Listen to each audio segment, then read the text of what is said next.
on.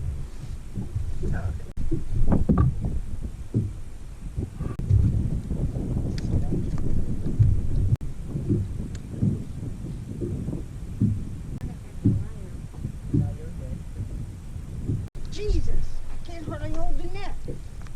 Hey, yeah, buddy. Check that out. She's probably 6.5. But why is the hooks laying all over the boat? Oh, Yeah, be careful. got one. Oh, geez, hold her.